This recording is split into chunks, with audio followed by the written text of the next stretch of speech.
The following program is hosted by immature, irreverent, obnoxious, and often disgusting young men. Listener discretion is advised. This time on Nude Clan, Craig and I are going to start a little brouhaha. Shall we play a game?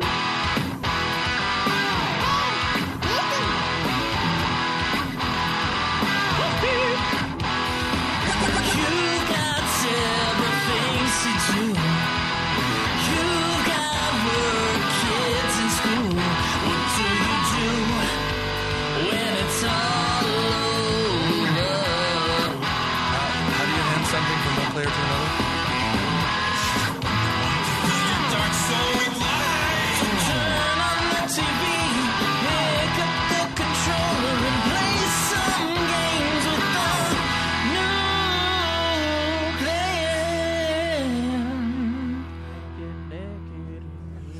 plan. Welcome, ladies and gentlemen, to another episode of Nude Clan, the video game podcast that sometimes reviews biographies? Yeah, biographies. I almost said autobiography, but that's wrong.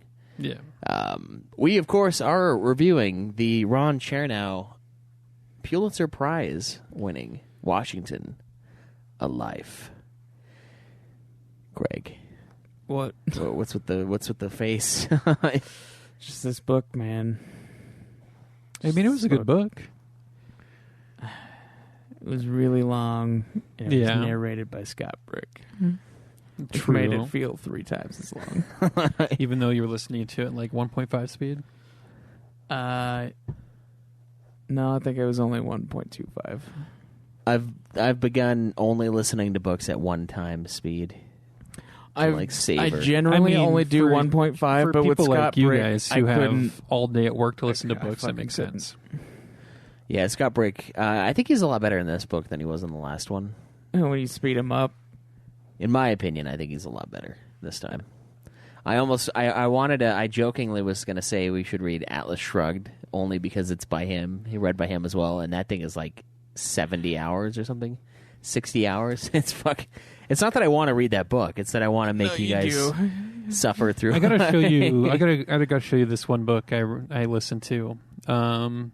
It's a financial style book, but the narrator is so slow and boring that the only way to listen to him is to speed it up. And when you speed it up, it sounds like a normal person talking with inflections and stuff like that. But normal speed, it's nothing like it. Jeez, and it's horrible.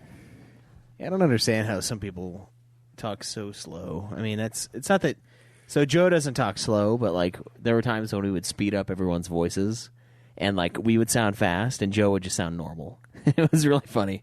Like when he was fucking around with audio, sometimes he would do that for the episodes. Yeah. There's one time where it's like us and we're talking really fast, and then Joe's just talking like how I'm talking right now. It's just like brought up to speed.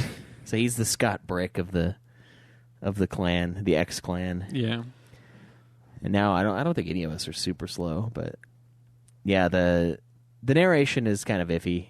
I thought he did a pretty good job personally, but Some parts were okay, but other parts where it was like just super boring information stuff, but it's like, yeah, ugh, and it had to be that guy. Of all people, yeah. Yeah. I feel you with that. Because fucking Blade Runner was not a long book, and that one took a while because of him. Yeah. It was very slow, and he was extremely boring in that book. And this book is 4 times as long as that one. If not more, yeah. Well, Blade Runner was only like 10 hours. It was like 9 or 10 hours long. Oh, okay. Yeah, then yeah. And this one's 42 hours. It's Or a like long 41 hours. Something It's a long book. This is why we didn't get the review out until now. Also, Zach can't commit to this kind of a time schedule. That's why he's not here reviewing this book with us. Right. He just doesn't have time. Cameron doesn't really have all that much time either. Craig and I are the ones that can really dominate. So if it's just like if you want books reviewed in a timely manner, they can't be super fucking long. Just because I don't have the same time frame to listen to books that you guys have. So if you want longer books, you want them on a timely manner, then Zach and I can't participate. But shorter books, I'm pretty sure both of us can. But yeah, it's still a time commitment. Yeah, it is for sure. especially this one, 42 hours, man. It's a beast. It's a long book. Yeah, it was an entire week for me. Yeah. Yeah. I took more than a week, but I know you did. All right, so it starts off with Washington's life. Guy basically came from, a decently wealthy family. He wasn't like poor or anything. He didn't come out of land, nothing. yeah. But his mom seems like kind of a terrible human being. She's kind of not a great figure, and she kind of holds him hostage and holds a lot of things against him that he's done. Yeah, like throughout his whole life, she was just like the biggest bitch. Yeah, and like she would be, she would never be. It was like never good enough for her, kind of a thing. And so it starts out. He's kind of a young kid, and he has this curse on his family, and this is something he's mentioned multiple times, where like the men in his family just die Super young. young. Yeah, so he's like already kind of concerned about that. And he eventually joins the military. He joins the British military, and he does a few fights with like Native Americans and shit like that. I'm pretty sure. Yeah.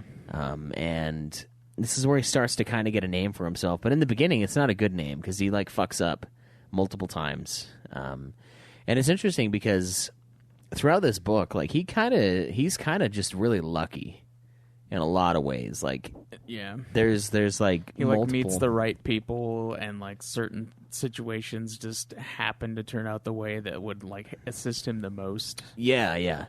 I feel like within America, a lot of times and this is something I've noticed in like pop culture and stuff like that. A lot of times we act as if we won the like Revolutionary War because of just America, and like this book really shines a big spotlight on France and like France's contributions. And without those guys, I don't think we could have ever won. I think it would have been impossible. And you can see that because before they helped, we were getting fucked. Like Washington was losing battles, he was losing men, he was losing ground. Well, yeah, because like all the states wanted to stay individualized, and they didn't want to have any kind of army, and so like he was basically like picking up men from wherever he could because they weren't like trying to keep an army, and they had a deal going where like if you stayed in the army for like a year, then you could just leave.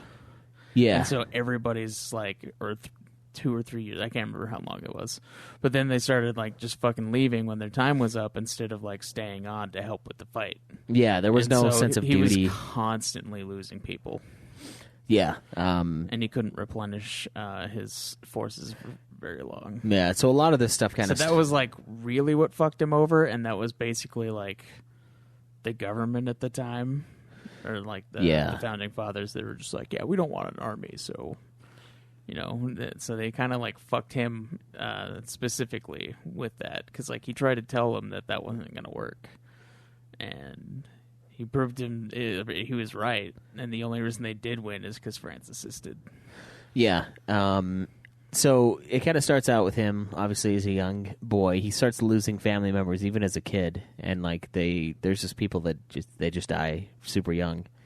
We obviously didn't have great medical shit and lots of disease, and so he's losing siblings, things like that. And he goes in the military, and he actually gets, like I said, he gets a bad rap for himself, but he gets kind of bailed out by a couple of his superiors.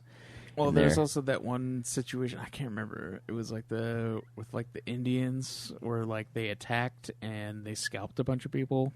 Yeah. And France blamed them and said that it was the English who fired first or whatever.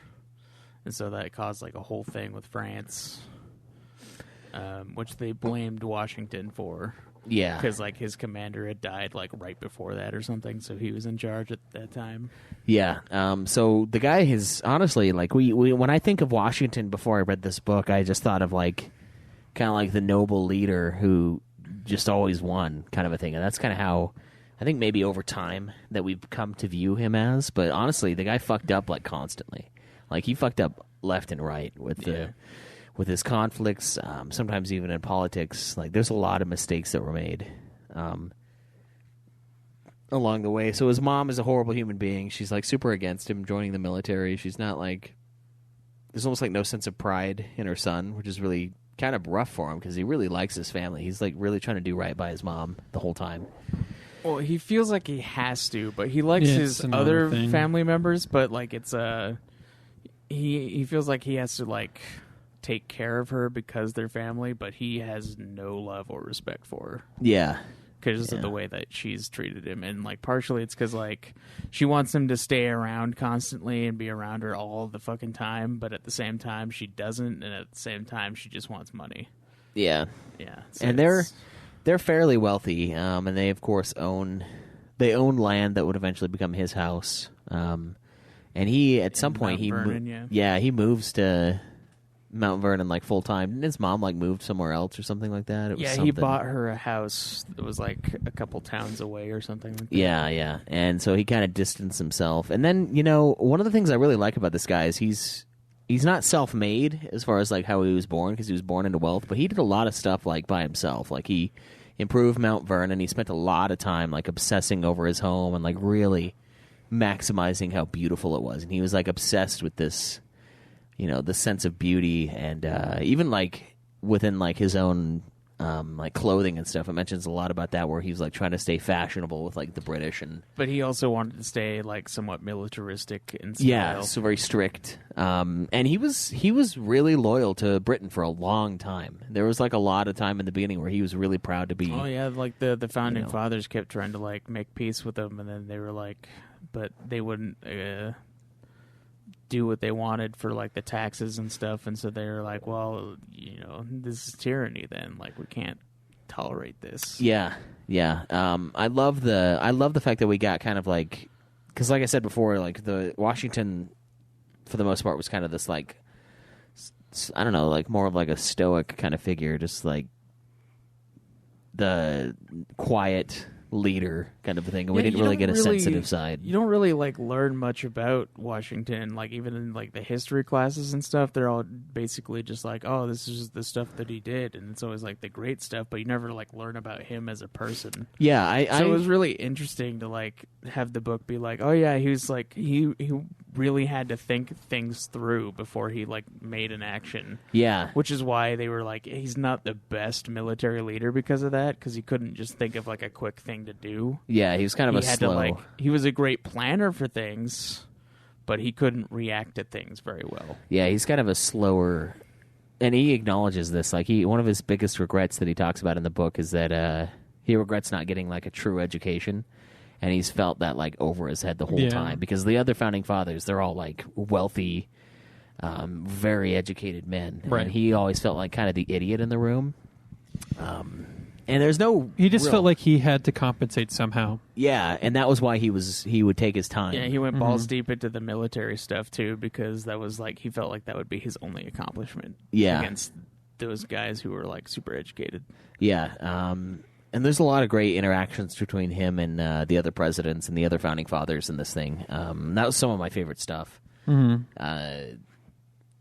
Yeah, I really love how meticulous he is too. Like his records on like finances and stuff like that. Like that's how he like crazy. wrote down literally fucking everything. Yeah, that's impressive. And I started doing that, and then I realized that I buy way too much crap at the gas station to keep track of it all, and I stopped. But like, it's a great way to like really tighten the reins in on your spending and shit. Oh, it wasn't just like his money either. It was like literally everything that he did. He like wrote it down. He was very meticulous about what was happening and what he was doing, and that's why I it's thought crazy. that was interesting too. That like he knew at some point that he was going to be a historic personage, so he like started writing things down like extra meticulously about like what he was doing during the wars and stuff. Yeah. And so he had just like this massive stack of paper that like everybody could just read like what he did throughout the war. Yeah, and that's one of the things that I found very interesting about this book, and I kind of see why people look back at the founding of the country, and they look at it with almost like religious zeal, because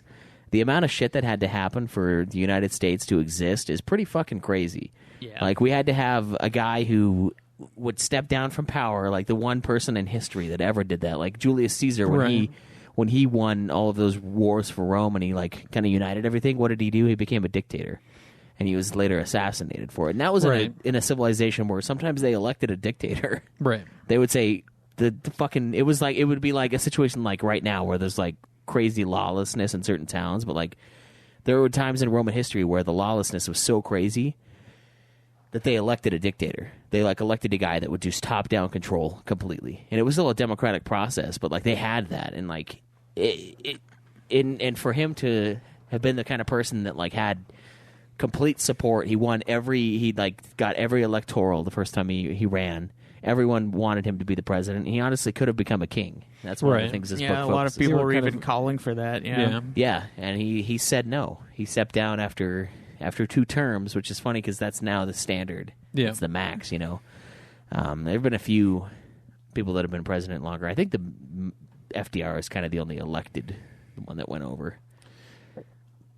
I think one other person had they became president because they were vice president. I don't know, something like that. Something like that, yeah. It might have been Ford or something, but I don't think he ran again.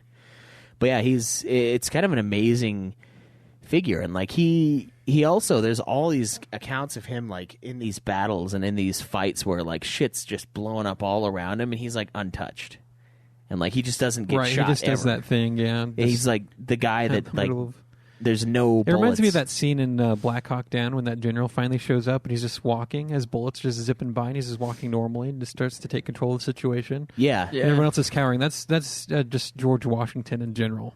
Yeah, they specifically mentioned that a couple times in the book where he didn't get hit by shit that was hitting everybody else and constantly. They mentioned it a few specific times in a lot of his big battles where he would just be out there and not get hit. Yeah, and there's multiple times where his horse got shot out from underneath him, and he just got up and kept fighting and stuff like that. And I think there was one time where even his hat got shot off his head, and he's just untouchable. It's crazy. Yeah, and I can see why people would look at it as almost like a miracle. It's this crazy thing. And then even with France helping us out, which I do think that there's no way we could have won without France. I mean, of course. And we didn't have the resources. And or the military. What happened to France right after that? France, their own revolution inspired by ours. Well, kind of. It was way more brutal. But the king, they had bankrupted their nation so hard helping us that they all got executed. It was a tremendous cost. Yeah. It's also interesting that that Lafayette got fucked over by their revolution too. Yeah. Because he was his really good friend, but he was also technically a noble person, and the revolutionaries in France went hog fucking slaughtering anyone with a drop of noble blood. Yeah, well, that just goes to show you anytime you see these big movements like that, it kind of they end up eating themselves in a lot of ways. The guy who made the guillotine, or one of the guys that started it, or something like that, was one of the first people killed, and it's because once you accept that this is the thing, then you're not safe from it necessarily. Even though you were one of the ones that started it, it's kind of the whole plot with the sparrows in Game of Thrones, right? Cersei enables this group that's not really controlled by her, but she thinks is controlled by her to start purging people for sins, and then they come for her because she's sinned too, and it's that happens every time. Basically, it's kind of I don't know, cancel culture now in a way. It's less violent, obviously, but. Where if you just say no, fuck you, I'm not going to apologize, then they kind of leave you alone. But the moment you start apologizing and start trying to be part of it, they fuck you. Yeah, you're just fucked. And it's a weird thing that happens where when it comes to a purity test, you're never enough. And so even if you are the ones behind it, it's they're just going to eat you last. It's the bear that eats you last. You're going to still die. Sure, the guy next to you will die first, but it's still going to get you in the end. Right. And it's crazy. It's insane how many things had to go right for Washington to succeed and the U.S. to even begin as a country. One of the crazy things in this book that I found weird is I was always kind of a big fan of Thomas Jefferson because of the whole Declaration of Independence, and I still am in a lot of ways, but man, this book kind of shows. Asshole. Yeah, this book shows that he's kind of a prick. He's the original politician. He's straight up. He will fuck you over to get ahead. And he was a dick to Washington for years. Yeah. Basically until the guy died, and then he was well, he was pretty good. But he was always insulting to him. He always kind of looked down on him. And that's another thing is a lot of the founding fathers you find having a lot of fucking ridiculous faults. Alexander Hamilton, like George Washington took him under his wing and was like, took care of him, like taught him a lot of shit. But then like Alexander Hamilton broke it off with Washington because of a perceived insult where he wouldn't like put him in command. It's like, you've never had military training. Why the hell would he put you in command? But like he hated him for that. Like he got really pissed at him, and then it took years for him to be like back on Washington's side. Yeah, I mean he had training. He was one of the fighters that Washington had. He was like a barely cannon but guy. he wanted to be like really high up. Like he wanted to be like a general, and Washington was like, no. He's the other perfect politician in the book too. He's like the guy that always just wants more and more and more power. I was surprised by how political Washington was himself. Like he did everything with like a political mind about it. But he was very subtle about it too. Oh yeah, he was extremely subtle. Like he would just like poke here and here and here and like expect because he couldn't ever be perceived as wanting it, even when he did want it. Because despite that, he would taint his planned image. things like fucking perfectly to like line up the way he wanted it to be, and all he had to do was nudge here and there to make it like work. Yeah, he was kind of a mastermind of that kind of stuff, which is funny because everyone else kind of makes fun of him. One of the other things I really liked was how much John Adams fucking hated Washington. I thought that was hilarious because back in the day, the vice president would just be the guy who got the second most. The runner-up, yeah. So there was a lot of division between the president and the vice president, and that's kind of why we've changed it since then. Yeah. Although I kind of like that. I like how crazy would that be? Like, I mean, almost nothing would get done, and that's kind of the point where they changed it because the vice president constantly was like fighting everything that Washington tried to do. Yeah, John Adams was a giant dick to Washington, like constantly. And then when he became president, he was always like jelly. He was jelly of Washington because he was like, "Oh, I could never be as good as him, and so I'm just gonna suck." That's another thing that like I was really surprised by was how like the political situation like after a while, like near the end of the book, became exactly like how it is for us right now. Because like they would be shitting on George Washington all the fucking time. They were like hating on like every decision that he ever made. Yeah, like, they were just like shitting on him, and they had like started spreading rumors, and they put it in the newspapers and stuff. They were attacking him for like almost no reason. Yeah. And it was like it became divided like by two parties like instantaneously, and it was like, what the fuck? Yeah, and that's one of the things they didn't want. It's funny because Jefferson was the big one that didn't want that, and he was like the cause, the biggest proprietor of it. Yeah, he made it happen. He was like, no, let's fucking hate Britain and everything it stands for, and then everybody else is like, no, let's like open up trade to like everybody because that would support us better. Yeah, and that's one of the biggest things. I think, well, to go off on Jefferson for a minute. But if you think about it, if you are an opponent of Washington, even though that seems like the best idea to open up trade with everyone, it's like, oh look, Washington lied to us. He's now trading with the people that he supposedly hated. But that's just an easy avenue of attack. He never said he hated him either. Right. It's just an easy avenue of attack, just to get people riled up. And then, like, right after he, like, gave up presidency, fucking John Adams just, like, blamed literally everything on Washington. Like, every problem they had, he was like, it's Washington's fault. He just left right when everything became bad. Yeah. And it's like, no, you guys were causing everything that was being bad, and then you're blaming him for it. Yeah, there's a lot of that. And then one of the things that Thanks, Washington. Yeah. Thanks a lot, Washington. One of the things I loved is... that made Thomas Jefferson such a dick in this was his mouth breathing support for the fucking French Revolution, and I was like, really? Because like to me, the French Revolution is like a disaster. Oh yeah, like I think it's a horrible event that happened. Like those people were like fucked over for a long time because of the ruling class, but their nobility, their kings and stuff did need to get replaced. Because some of their nobility were fucking over the poor for like a lot of stuff. Yeah, because they did bankrupt themselves. But like the revolution, it was like one of the bloodiest in history. Yeah, it's a horror show, and like he was all about it. He was like gung ho, like, oh yeah, this is true democracy, and I'm like, I mean, yeah, it's mob rules, but fucking God, like, how could you support that? They literally fucked over everybody that was trying to help him too. Like Lafayette was a big supporter of it, and he was in prison for years. Yeah, they put him in prison for years, and he was like the biggest like forward-thinking person like at the time, basically. Like he wanted to like get rid of slavery and a bunch of other stuff, and he like helped start the revolution for both, us and for France. And they were just like, nope, fuck that guy. He's a marquis. So that's the thing. It's never good enough. That's what I was talking about earlier. Like when you say sorry or when you take part in it, it doesn't matter. If you're anything, and that's the hard part about like these kind of things. It's almost like a Marxist kind of revolution that happened in France in a lot of ways, where anyone that had any kind of wealth was just like, fuck you. You're done. And then, obviously in the Soviet Union, it was kind of a similar situation where they would just like, oh, these farmers, they're the bourgeois or whatever, and because they're good farmers and they have like, they're not really rich, they're poor as fuck, but they have like a person or two working for them kind of a thing, and they have their own land.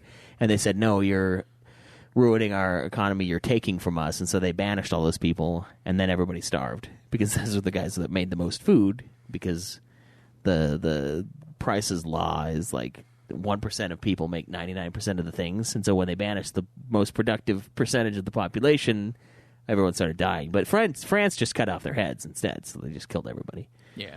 And it's like, it's kind of a similar situation to that, and it never really works. And it's like, it's the same thing. It's like, you can start the revolution, but even if you have any kind of like success, or like you can be viewed as a marquis, you could be viewed as the upper crust, and then you're just thrown in with them. Yeah. And he was all about that, and I thought that was crazy. I was like, how the fuck can Thomas this guy Jefferson wanted us to like send troops over to like help him out and like form like a I can't remember what it was. It was like some kind of pact or something with him too, to like and then coalition. France started fucking with us, and that's when he started being like, actually, never mind. Yeah.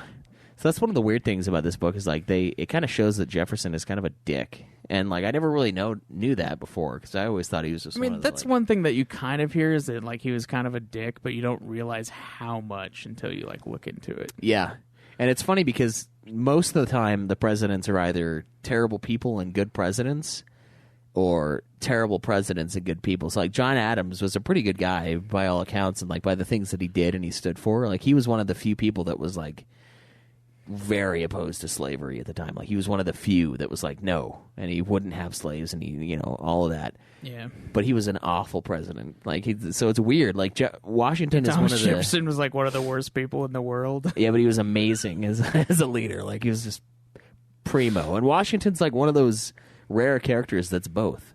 Like he was a really good head of the Union, and he was a really good person overall, I would say. I think he's a pretty incredible person. And honestly, I know Joe's big thing is to go through like biographies on all the presidents. I would be surprised if anybody came like to Washington's level. I mean, obviously we have like Lincoln, but yeah, he has some flaws too, like how he would just like every time the issue of slavery came around, he would just kind of like dance around it, which is kind of sad, because he did have, like, the book notes that like if he had been against slavery, there would have been a lot of more people pushing to banish it.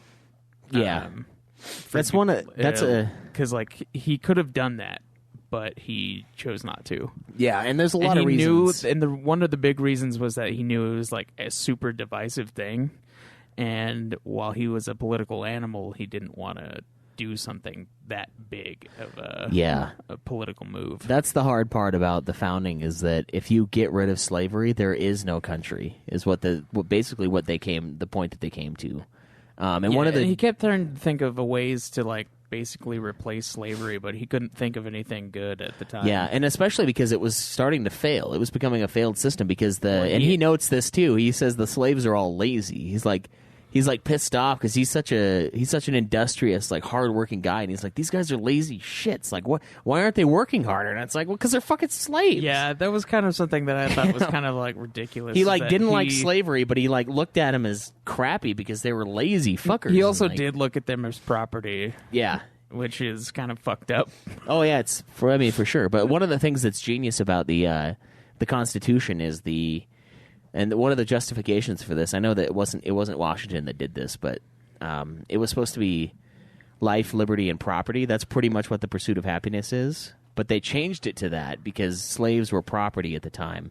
And I think it was I can't remember if it was Madison or Monroe, and they suggested that change to Jefferson or to the Constitution, and that's what they ended up going with. Or was it it's the Declaration, one of those two, where it mentions like at the end life, liberty, and the pursuit of happiness. And the reason why they made it pursuit of happiness was because that was a way to like have an out for slavery. Because if you said life, liberty, and property, which is like the John Locke thing, slaves are property, and that's almost like enshrined. And so they basically did admit that this is something that has to end. But that's one of the sad parts about Washington is he wasn't willing to end it. And there's this book. He redeemed himself a little bit by like releasing the slaves that he could. Yeah, he died, but and see, this he is could what have done that way earlier. Yeah, he could have. And at that point, it almost seems kind of selfish, self-flattery. At the end, like, well, I'm just going to make it harder for my family to get by, but I'm going off into the sunset, so I'm going to do it. Well, his wife also didn't she had like a half slave or like a half black sister, and she didn't emancipate her. Yeah, so his wife's kind of really fucked up. Yeah, so I think there's a lot of, but this is the hard part though. Is like we said, the country couldn't have really been founded without those slave states joining the Union. Yeah, and the only way they could do that is by letting them continue having that. So it's like a really tough thing where it's like it would have never happened at all if it wasn't for letting it go on. But they did kick the can down the road for sure. But see, that's one of the things that Joe was getting onto it about is like how he was too weak to get rid of it. And I was like, on one hand, I agree. But at the same time, it's like, it's almost unfair because it's almost like what's going on with China right now. And I know this isn't the best analogy because slave labor was like getting shittier and shittier. But like the reason why China is unfair and the reason why we don't like China is because they steal things. It's because everyone is playing by a certain rule book and they just burn the book. And that's what makes it unfair. So if you're the one guy who says, oh, we're going to get rid of slavery, it's like, well, that's easy for us to say that they should have done that. But like that was what a lot of things were based on back then. And so like economies were centered around that being a thing. And so it's easy to say, oh, well, they should have just gotten rid of it. But it's like at the same time, well, how many rules are you willing to not take advantage of right now? Like that's like saying, don't write this off your taxes when everybody else is writing it off their taxes. It's like, no, I'm going to do that because I'm going to take advantage of it. I mean, it's a little bit different, but a little, yeah. It's hard to judge people by today's rule book. Is the thing. I mean, it's not like back then people didn't see slavery as a bad idea. I mean, a lot of people thought of slavery as a bad thing, and that was kind of common then. But the thing about George Washington is he was always saying one thing about it and then doing another type of thing. Yeah, he knew it was wrong. He knew and it was he wrong. would be public about how he thought, what way things should go, but he was tied because he didn't want the South to get mad, and so there was that part. But then, behind the scenes, he would still, treat his slaves the way he did. I feel like one of the bigger reasons too that he didn't do it is because he never had enough money. That's too. Because he wanted his plan that it mentioned in the book a couple times is that he wanted to buy the dower slaves from like his wife's side of the family that he couldn't just get rid of because they were technically owned by his. But then there was that one stepson. point where the certain states had different rules about slavery. If a slave was in a state for X amount of time, then they would automatically be freed, and he would send his slaves away before they reached that limit and then bring them back. Yeah. Well, his wife did that. I don't know if he did it too. He did it too. There was he had really mixed messages on the slavery thing, and it's weird. He's like.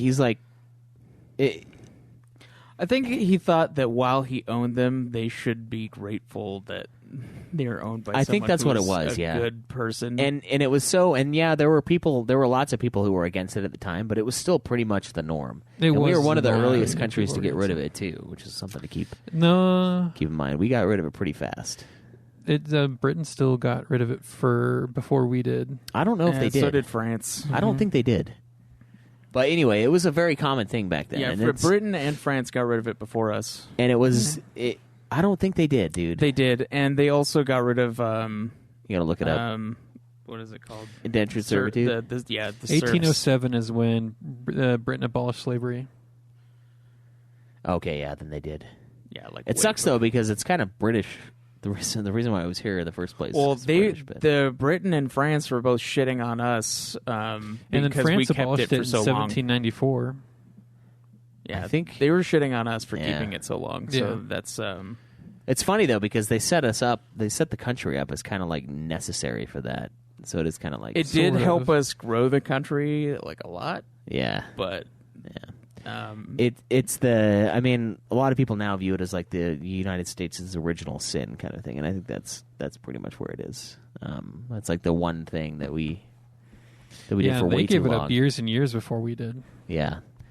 And I like that he wanted to get rid of it, but it is kind of sad that he just wasn't able to or wasn't willing to take that I mean, next the step. South really wanted to keep it, and the North really wanted to get rid of it. So he had to take kind of like a middle ground approach to it.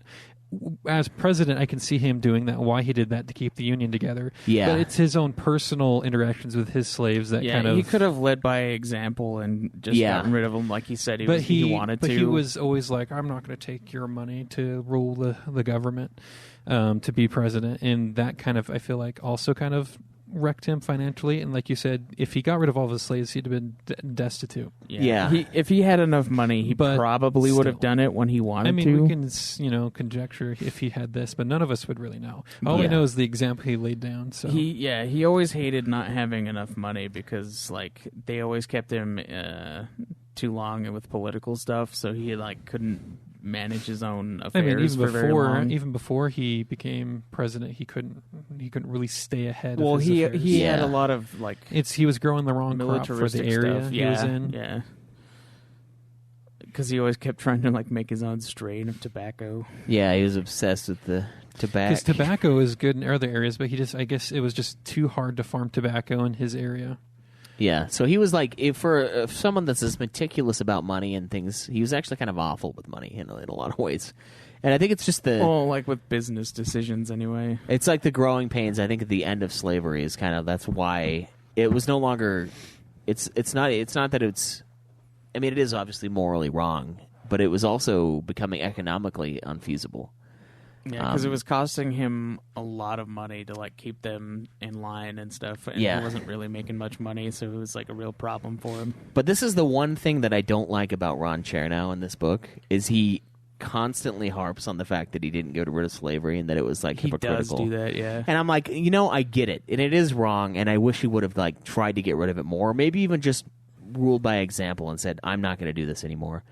But I feel like Chernow kind of that's the one thing, the one gripe I have about this book is that he almost gets like journalistic with it on occasion, where he's like, "And it would be the one thing that would haunt him for the rest of his life," and I'm like. That's not what he wrote in his fucking like his own little pamphlets. That's just him interjecting his opinion about. Well, if you say, Washington.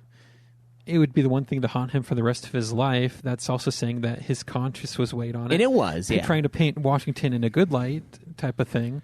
So I feel like that's giving Washington credit that it was something that weighed on him. It did, yeah, and it did weigh on him.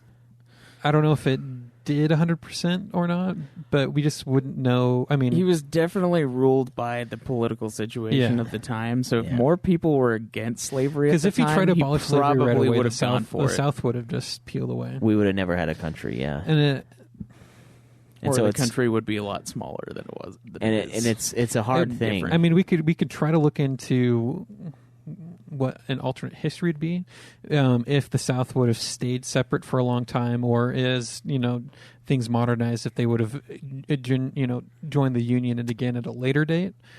Maybe, I don't know though, because I don't know if we could have won the war without them, without the unification. No, but I mean, yeah, but we're talking about after the war and when Washington's president.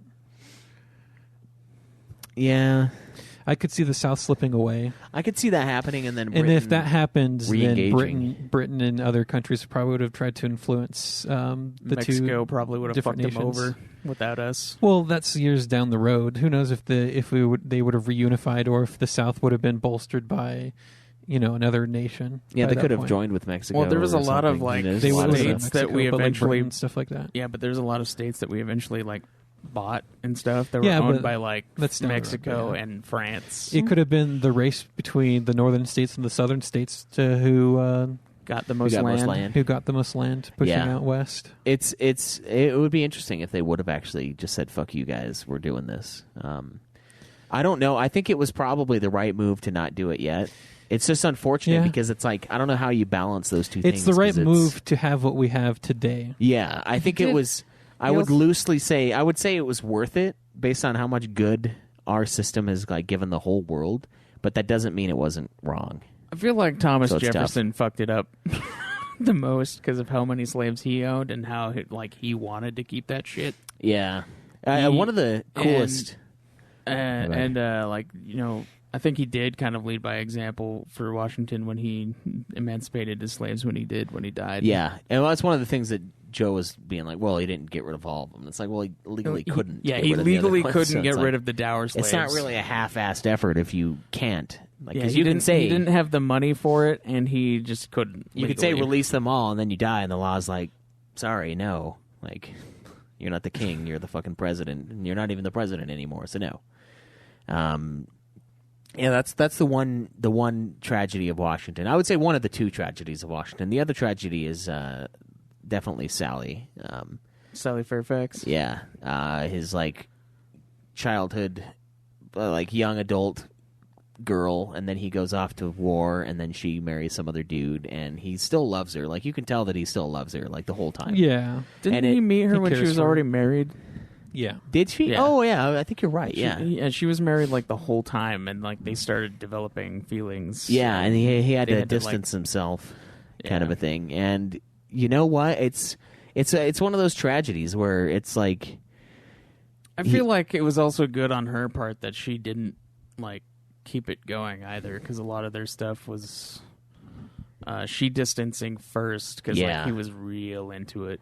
Yeah, and it's just one of those. It's kind of a great story though between those two because like they were really really into each other, and then they distance over time, and then after a while it became like a really deep friendship. Yeah, like after, and then her husband died, and it could have been something, but then it like just wasn't. Yeah, and they kind of became like they were probably the two closest. They were closer to each other than they probably were to their spouses, honestly, and it kind of gives that vibe. And it's not that It does romantically, but like George and Martha were like a tag team. Yeah, I Because think Martha and him like got along really well, but like not necessarily romantically, Yeah, but like personality wise. to bring it back to Game of Thrones, it's almost like Ned Stark and Catelyn Stark, where like they weren't really into each other, but like they became this really strong thing over time. And I kind of feel that way about Washington and Martha, where like they weren't.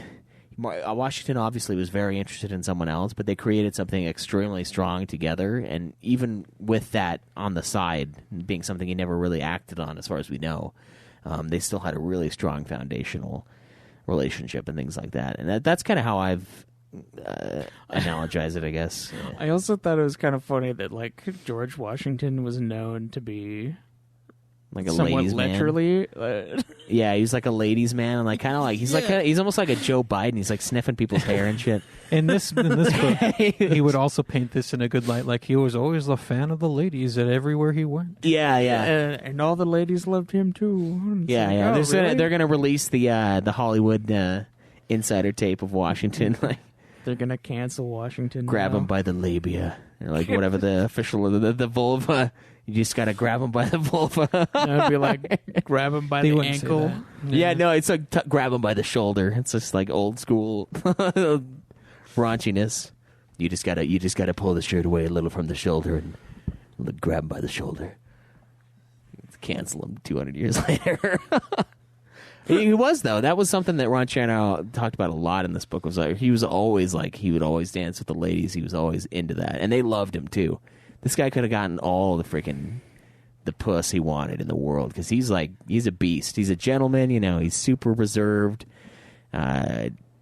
Definitely the stoic leader that we know him as, but he also had like a lot of rage and like he would get super emotional sometimes. And that's something that we didn't really see.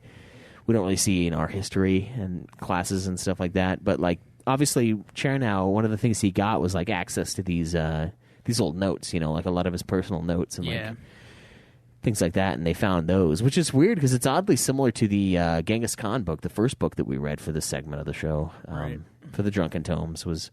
It was kind of like unearthed material that kind of created this book, and that's kind of what happened with this one too. It's like stuff that documents that they found or like were released or something like that about Washington, and then it's like, no, actually this guy was a lot more complicated than everyone thinks. Everyone just thinks he's like this quiet, masterful leader, and it's like he had a lot of fuck ups and he had a lot of problems, and he had a lot of weird situations and things about him that we don't really get. Yeah, there's also a lot of interesting stuff about him too, like the fact that he was really open to a bunch of different religions.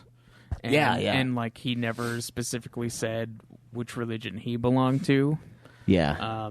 He always kept that like to himself, and it always kind of like made it seem like he didn't really believe in anything, but he also kind of did, because he would mention God or some kind of ultimate reality. He would mention divine providence. Yeah, divine providence a lot. So like he believed in something, but like he never specifically said what it was. Yeah, and I think that's another great stroke, because one of the things they wanted to avoid was a state religion kind of a thing, and that's something that a lot of them fled from.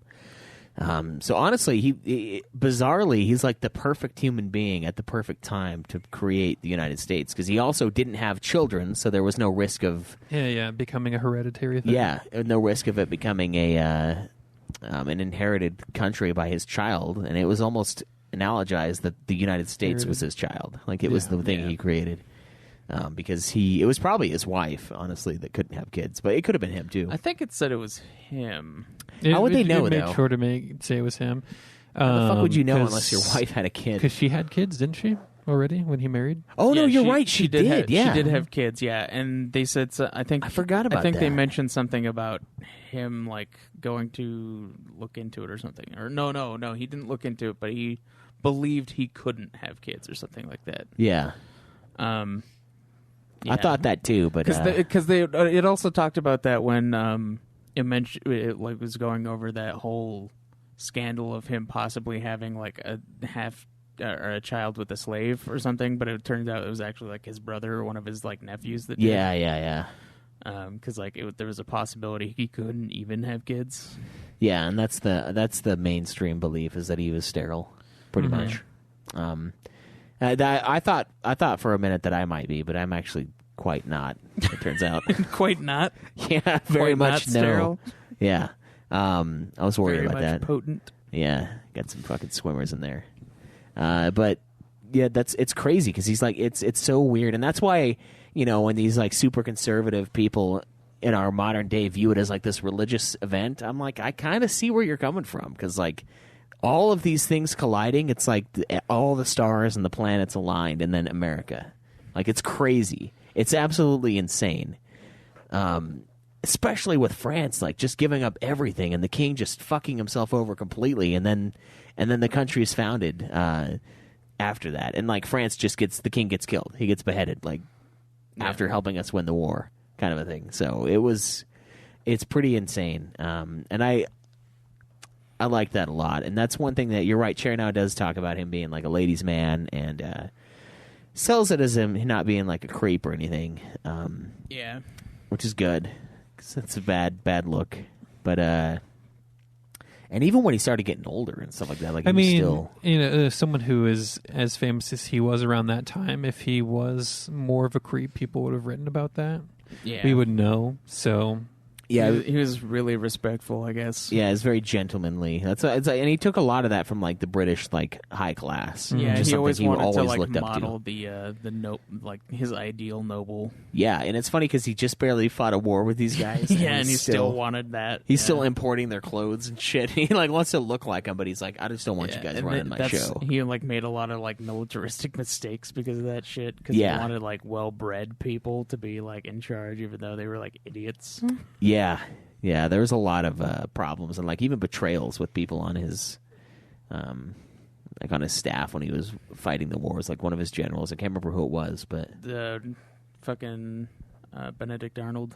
Yeah, he was ratting on him, and it's another crazy. He liked him a lot too, because like he was like a noble type person. Yeah, and it's crazy because he survived that too. He survived the coup, and like it's all these things that were like he barely misses dying, like all the time.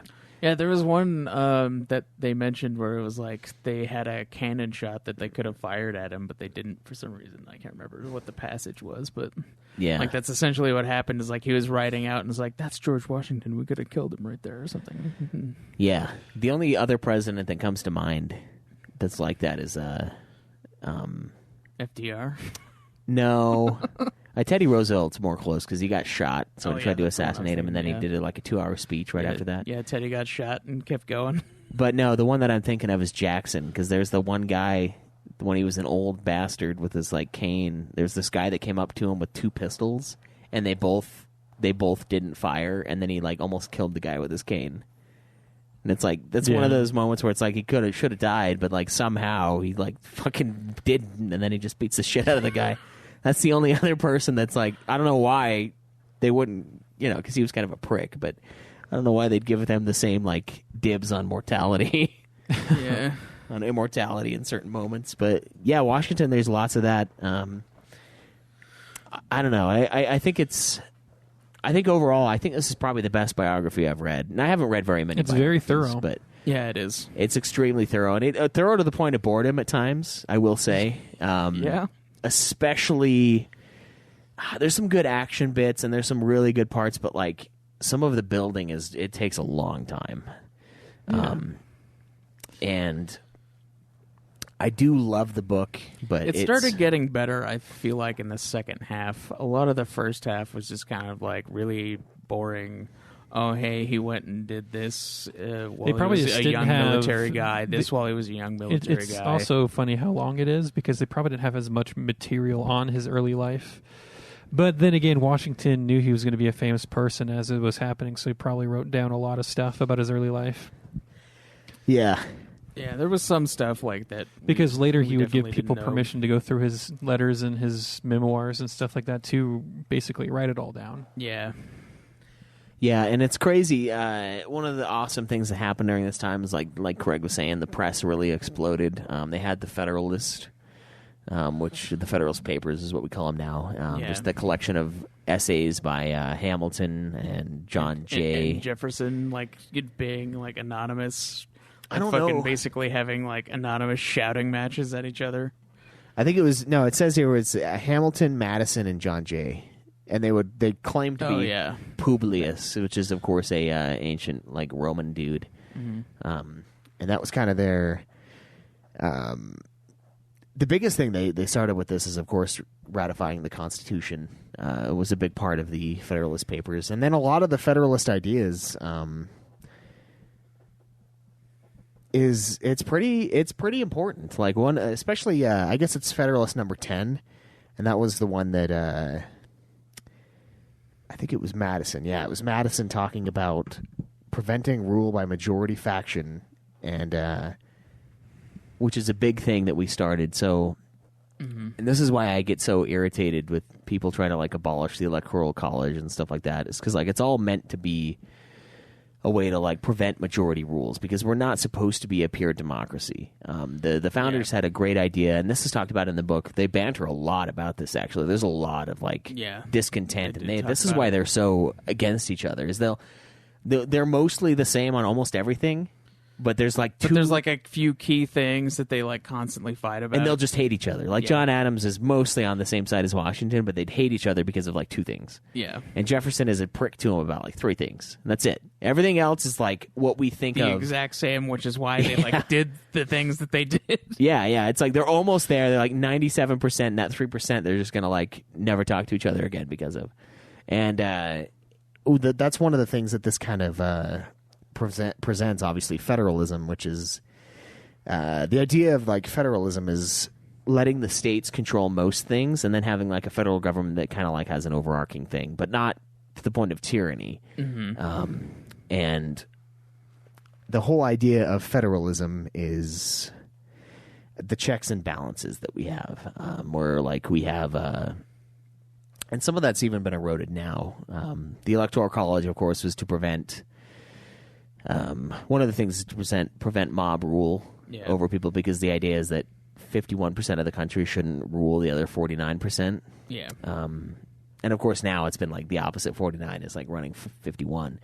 But another reason was like elections are supposed to be something that's like very much like it's a big event, so you have to win in more than one way. And so the whole popular vote thing was never supposed to be the winning factor. It was supposed to be based on the electorals, because it was a way to like prevent fast rising populists in a lot of ways, like people that are just very popular, from gaining control due to a few hot spots in the country. And that's something that they had a problem with in the beginning too. And that's another reason why they had to adopt this kind of a system, or else the South was like, fuck you guys, we're not going to do this because you guys have all these fucking people living up north and you're going to have all the representation. Which so is why they had to give them like the 3/5 vote for their slaves and shit. That was part of it. And they also had to come up with the Senate and the House of Representatives. And the Senate, and this is something that's been taken away, and honestly I think we should go back to it. The Senate initially is supposed to be 2 representatives appointed by the governor of the state. And so we shouldn't be voting on the senators. And this is where, when I hear people talk about why do certain states have more electoral college counts, like why does the electoral college matter? And I think changing the way senators come into power is part of the problem, and part of the reason why people don't get it, because that's supposed to be a check against itself. Everything's supposed to be a check. The biggest part of why people don't understand is because they're not educated about it. Yeah, well, I mean, I've talked to people that I know that know. Well, like school doesn't really, like when you learn about like our government in school, they don't go over it very well. Science class, and they went over it. Yeah, recently. I feel like but that was like, I feel like if you go to college, they do touch on it more than if you just go to high school. Yeah. I mean, I knew that most of the stuff in high school. People coming out of like right before people vote is like when they're about, the last year of high school. So like, they really should know a little more. It's true.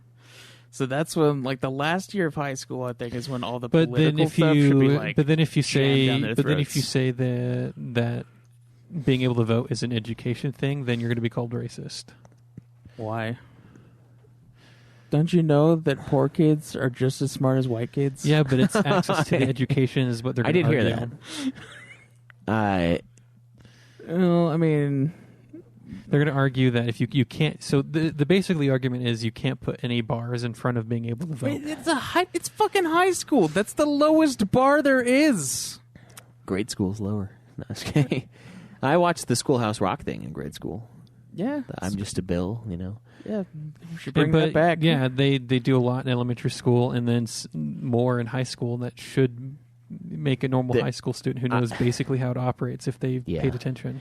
I want us to go back to that. I think the governor should appoint the senators, and it makes sense because if you think about it, the House of Representatives, they only get 2-year terms, and it's because it's supposed to represent the people, right? Yeah. But the senators also represent the people, but they have 4-year terms. So I think it's all thrown off, kind of. Like, I think we should go back to the governor, because that's supposed to remain as another check against the people's will, right?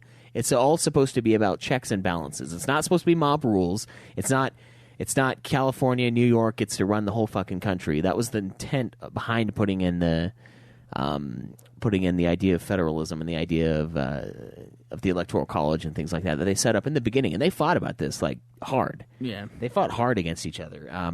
And then another interesting thing that's kind of a parallel to current events that they talk about in this book is the well-run states getting pissed that they are going to have to basically pay off the debt of the northern states, of the other states, the poorly run states, and that's something that's happening right now. Actually, yeah, in the midst of like the coronavirus and like relief, there's a lot of states like New York. Like New York is a big one where they're like saying they can't. They basically need more federal funding to withstand, because a lot of people are moving out and they're losing a lot of their tax base, and their businesses are completely shut down still. And the big argument against that is places like Utah, the unemployment's only gone up by like a few points. Like it's kind of coming back. Mm-hmm. And our argument is the same as it was in the founding, where they're like, whoa, wait a minute. We're supposed to pay for their shitty decisions, like their shitty policies and their shitly run states. Like, I don't think so. And so it's weird. It's like when I was listening to that, I was like, oh my God, that's happening right now. Like there's places in the country that are getting fucked because they are still closed down and their economies are like shut down, but they also they have very expensive social programs and stuff, like especially in New York and New York City especially. Yeah, because they got all that public transport shit. Yeah, and there's no one to pay for it because no one's fucking earning any money. And so it's like, and then the expectation is the federal government bails them out, but not places like Utah and Texas where they run more efficiently, kind of a thing. And so I was like, that's kind of a weird parallel between then and now. And Washington, of course, stepped on a lot of toes because he said, no, we're going to pay off their debt because we're founding the country. And, like, it was another one of those moments where the North was going to be like, well, fuck you. Like, you need to help us because we helped you with the war effort. Even though, arguably, it's a similar situation of, well, you guys are just shittier at running your economy. But part of that was because of the whole slavery thing. So I think Washington did the right thing. Helping bail out the northern states, even at the expense of the southern states that got kind of pissed off. So that was an interesting parallel to now. But yeah, the Federalist Papers, they're basically just those three guys, and they wrote they shit talked Washington a lot. Oh no, it wasn't them. It was another. No, it was thing. the other thing. There was like two papers, and that was one, and then there was like I can't remember what the other one was. Yeah, the other but one. That one was like Thomas Jefferson and like a couple other guys too, and they were the ones that were shitting on Washington. Yeah, all the like time. all the time. It's just like a bash fest, which is crazy. But also happens now too. Yeah, and they were the ones who were like, "Oh, he wants to make himself a king," and like bunch of stuff that was like obviously not true, but like they were like bashing on him and being like, "He's a piece of shit." Like, Yeah. he lied about everything. Blah blah blah. And it's like, did he?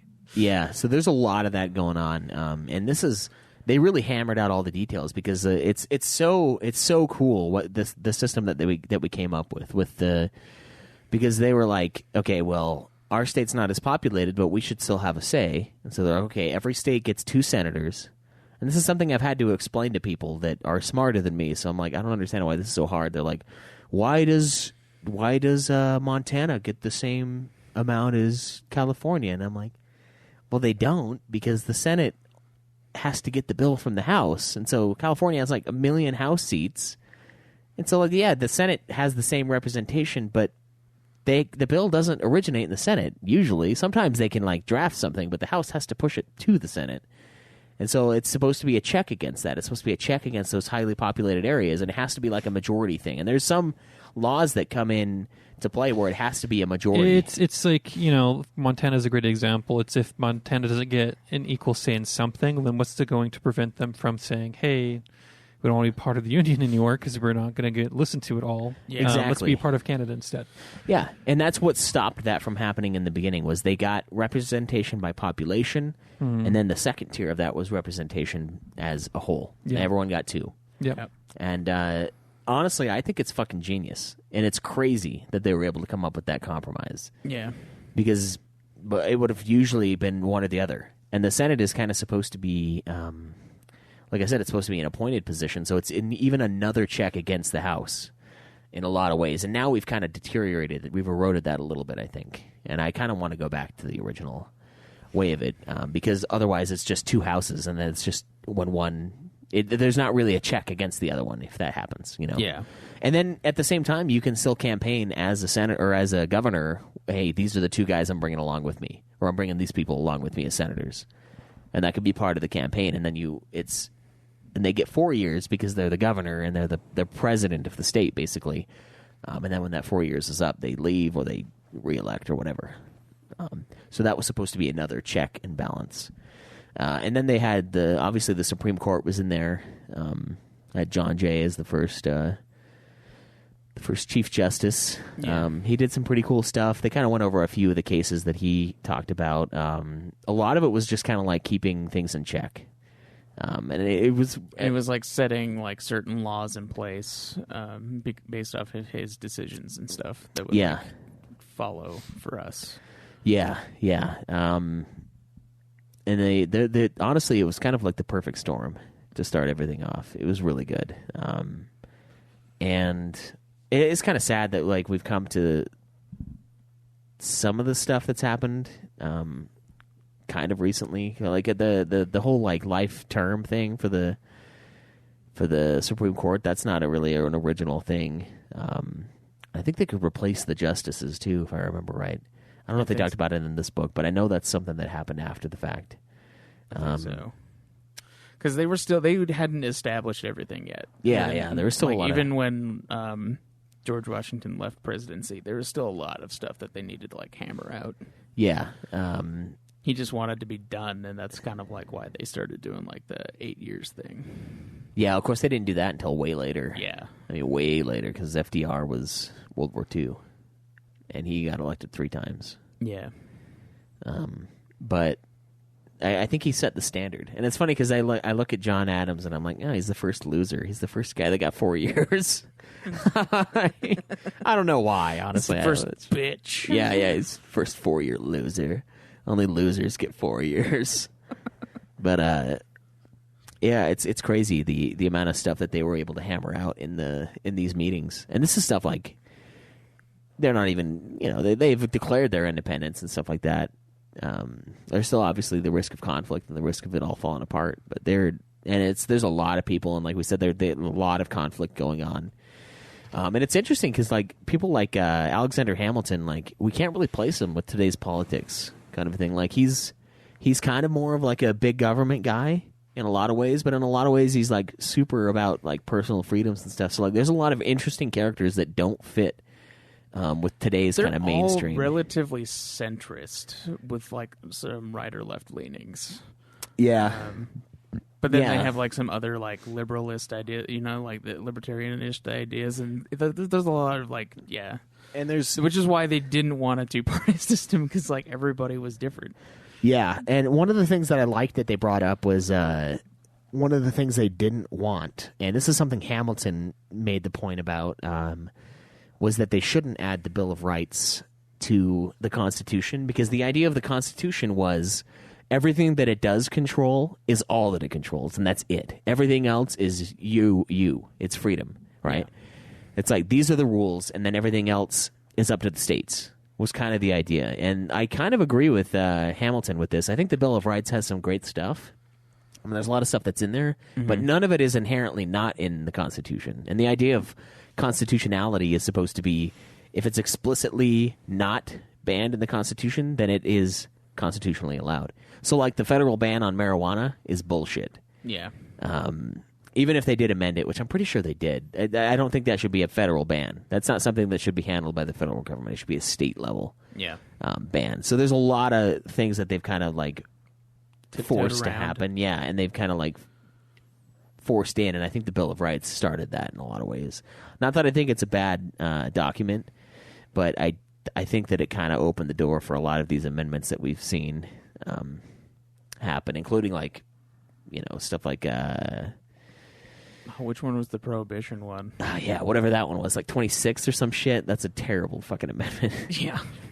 They had to get rid of that one instantly. Yeah, it was not great. So, like, I don't know. Like, that's one of those, it's another, like, it's almost like Washington himself. It's like, there's a lot of great stuff he did, but then there's, like, a dark side, too, and it's a toss-up. It's like, there's a lot of good arguments for and against kind of a thing, but a lot of that was going on, and that's what makes it so weird, because, like, you think Hamilton, you think, like, he's kind of like a bigger government kind of guy, but at the same time, I mean, and I guess it wasn't him that wrote the big federalism as, like, the states handle the states' problems, and they can ask the federal government for help, which is kind of how we are now in a lot of ways, like, even with the conflicts that are going on now, like with the rioting in certain towns, the federal government technically could come in and shut it down, but they haven't. And the idea behind that is the federalist idea. It's that it's a local problem and the local government should handle it. It shouldn't, because if not, then it becomes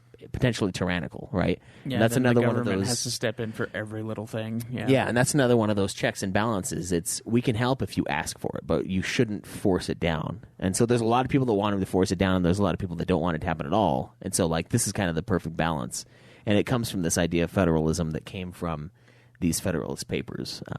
And this one especially was a Madison one. And Hamilton, it's weird. Like, I almost seen him as, like, kind of a left-leaning guy in a lot of ways, because, like, the bigger government, like the more programs, like a robust government is kind of his idea. But then there's a ton of stuff that he does that, like, he wouldn't fly nowadays. And, like, none of these guys would fly, basically. And it's crazy because, like, your brain wants to put them into context with the current day. Like, okay, what party would this guy be in? It's like they wouldn't be any of them. They would just shit on every single one, basically. Well, the fucking because they shit on each other right now are like basically balloons. They just like encompass everybody's ideas into like, if it's this thing, then it's now in our party. If it's this thing, and it's now in our. And they party. like borrow and then like weirdly they're evolve. trying to like group in everyone, which is impossible. You can't fit everybody into the same box. That's why the LGBT movement has become like so divisive, even amongst itself, is because when you start trying to include more and more and more things into this inclusive group, it becomes mayhem. And so the more things that are added, and I mean, there's nothing wrong with it for me, but I'm not in it, so I don't really give a shit. Like, it's not something that it bothers me. But like, it's now like anybody who has like a sexual thing that's different than the standard straight. And there's people in the community that we know that don't like certain other parts of the community being part of the community, because it's the whole idea of an inclusive thing is that, or an exclusive thing is that it itself that it's exclusive. Yeah. And so the parties, like, it's just weird to me to think like, well, but also it's kind of an oxymoron that a group that wants to be included and inclusive in our becomes exclusive against other people who want to be included as well. Yeah. But again, it's their when you're agenda, a different type of thing, and then they want and other people are trying to tag along. I guess because they all just want to be a part of a group that's making a change that they can all be a part of. But you just got to look at it from every angle. But and I think that's why they didn't like the idea of parties in the beginning. Is that very reason? Is because it becomes it's exclusive to the point of inclusive almost, or inclusive to the point of being exclusively not exclusive. So it's no longer representative of everybody, and that's why we have third parties and stuff in the U.S., but most people just accept that, well, I'm mostly with one, and so I'll go with that one. Even though it's like, there's a lot of stuff that maybe you're not so much into, but it becomes that, it's that thing of, it's so inclusive with its exclusivity that it's no longer inclusive. Sometimes it feels like it's not even about like the political ideas anymore. It's about who's running for the office. Like, if like you like them as a person or not, then you fucking like vote that way. You vote emotionally instead of like politically. And that's something that these guys wanted to avoid. And that's why they have so many checks in place to avoid that, because the popular vote of somebody going for somebody who they like emotionally but would be bad politically. It's ingenious. It's fucking ingenious. And sure, it's not to the same like rigorous level that it used to be, but we can make it go back there. That's what I'll campaign on, is removing that amendment that lets the senators be voted on, because honestly it does Schweiss for prez. It does create confusion when it comes to like, well, why do we even have this? Because it's and then like if you're voting on, who you like more, who represents you more, what if they become like I don't know, like someone like maybe like Mitt Romney now, where a lot of people are pissed off at him for the shit he's done. Well, he's in there for 4 years. It's like he's not a rep member. He's supposed to represent the people. Or he's not supposed to represent the people. He's supposed to be elected. It's supposed to be, or not an elected, it's an appointed position. But we elected him instead, and now a lot of people are pissed at him. Like, I don't know if that'll cause him to lose. I don't know if it's just like the loud people that we hear. But like, it's one of those things where if he was a House of Representatives member, like he should be, elected by the people, you can boot his ass out after 2 years because he no longer represents you. But now that it's 4 years, he's stuck there the whole fucking time, whether you like it or not, kind of a thing. Yeah. It's like I don't really have an opinion on that necessarily, other than I know a lot of people aren't fucking fans right now, but it doesn't matter. So there's a lot of great ideas, and it's pretty crazy to see all of it come together, and like these guys that we look back on as, to me, the amount of conflict kind of surprises me, but at the same time, looking at our current climate, it's like, well, it makes sense, because like a lot of times they're still fighting for America. It's just what I want to do. And like the way we go about succeeding that causes the big divides. And these guys had so much in common, but like those few things that they had against each other, and they just like would rip each other up and down all day. And like Jefferson was just a fucking dick like the whole time to Washington. He's like calling him like an idiot, basically. Like, oh, he seems kind of like the stupidest guy in the room because he's kind of slow and he's not educated like us, like me and these other boys. And I also, it's crazy. So there's a lot of similarities to it, to the current climate, but there's also a lot of like differences where, I don't know if these guys would even survive the political climate of the current day. So it's like that perfect storm I was talking about. One of the other things that I found interesting was his like celebrity status that they talked about in this book. Like he was basically the most famous American other than Ben Franklin. Like because Ben Franklin everybody fucking loved. Yeah. And he was like super popular in like even in England, like with all the shit that happened, like everybody loved him. And Washington was like the next version of that. And then they talk about Franklin's death in the book too. That was kind of a big deal. And Franklin's one of the most impressive people that's ever lived, I think. And he's probably, I think he was just a little bit too old to be president, because I think he would have been like one of the big reasons they talked about for why it was between Adams and Washington. Yeah. Because like if Benjamin Franklin was able to run, it would have been a real toss-up between him and Washington of who got president. Yeah, and I've read stuff about like near the end, Franklin would like he just got real talky, and like he would start like talking about shit that he like really shouldn't be talking about. Like when he'd go over and doing his little missions where he's talking with people, his diplomacy missions. Like I can't remember what I was reading, but I was reading like how they had to like kind of like put him on the back burner for a while because he was kind of becoming like this doddering old man where he was just like talking too much, and it's like shut up, like I'm not supposed to fucking talk about that. He's just like letting out all this inside info and stuff like that. And so I think that's right. I think he was just a little bit too old. So it's like one of those things where like he's kind of like not quite there. He's too over the hill. But he's one of the most impressive people to have ever lived in my book. Him, probably Tesla, and like Leonardo da Vinci are probably like, I think maybe the three biggest geniuses ever. Because they did so much, like, and he like created the post office, he created zip codes, like all these huge things. He was a bunch huge of genius ideas. Was a huge inventor. Was like a real political animal for a while. And he's like everything. He's just like all well-rounded beast. You know, fucking stand-up comedian. Yeah, everybody fucking loved him too. Like he was super popular and great diplomat until he started losing his mind, I guess. Was a real ladies' man. Yeah, oh yeah. Yeah. He's going over doing those missions, banging the people. Shit.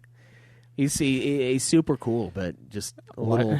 Benjamin Franklin's the original rock star. He kind of is, yeah.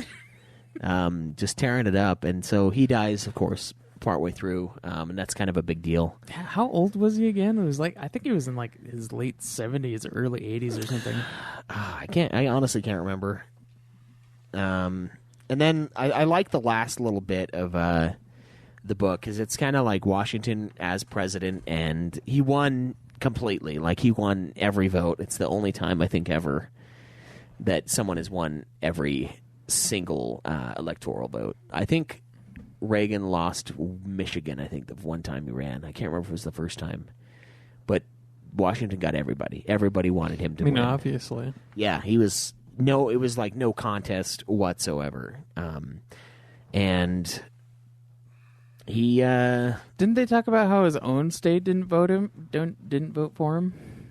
I think the second time around they didn't. Yeah, I think it was something like that. Yeah, I think it was the second time. But I think I remember him winning everything the first time.